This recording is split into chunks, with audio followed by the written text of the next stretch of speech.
You always are the one to let things go. But who's looking out for you? I am Jesse, and this is the Valiant Lifestyle.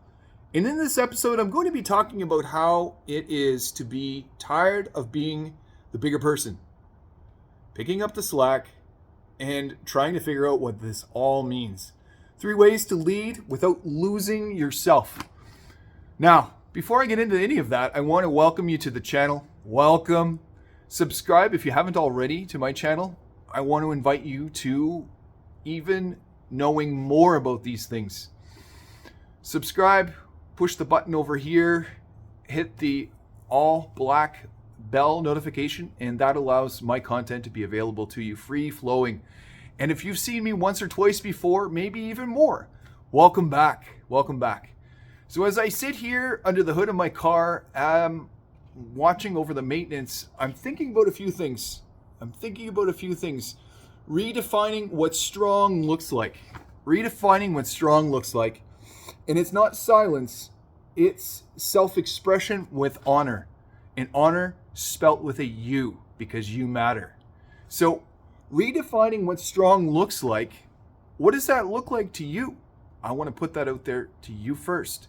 To me, well, what that looks like is, even when it looks bleak and you're in conversation with your spouse, when I'm in conversation with my wife, sometimes that I feel like there's no end. We could argue, we could have a messy conversation.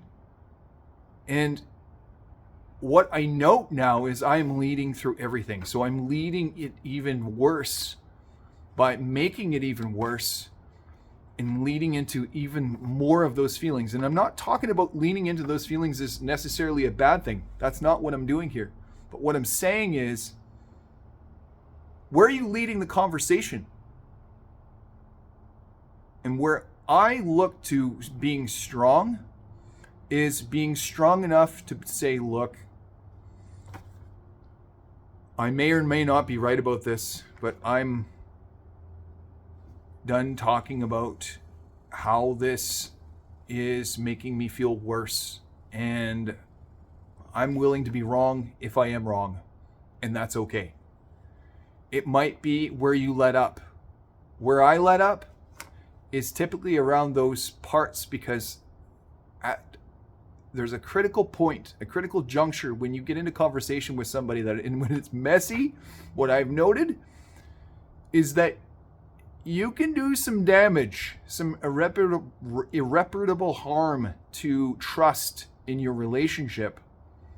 I know I have, I know I can, and I know that I've come out on the other side and done some follow-up and showed evidence within our relationship of it being better. And that was seen, it's been noted as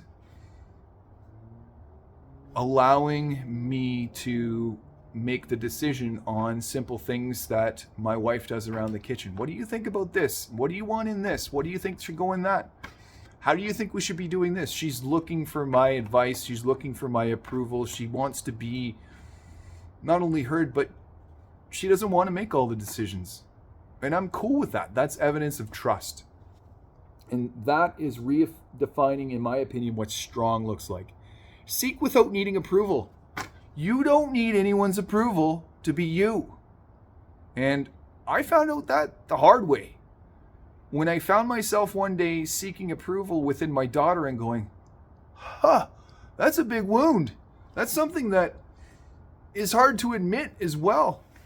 I remember 2 years ago being at a park and really feeling like I needed to be more of a dad and having this dad guilt about not being out there and being that fun dad, instead just observing her and watching her play with her buddies. And I thought about the dads that do that and they get involved and they get engaged. And I am that dad every now and then. Sometimes I just like to observe as well. And that's okay, because that social aspect that they learned from their cohorts is important.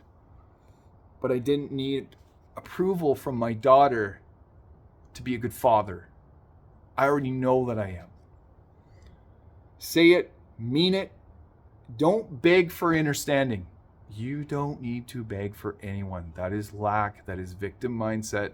And you already are the best that you are. Trust me. I know that for me.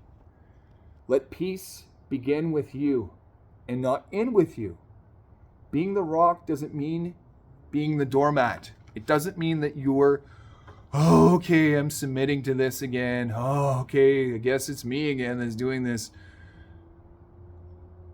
Hold that up with honor, my man. You're the one that is the pillar of strength, being able to do these things. Yes, your wife, your spouse, your significant other can be that person, be that helping hand, but she doesn't want to do it all the time. Feel honorable. Feel like, oh my God. It's really nice being the bigger person.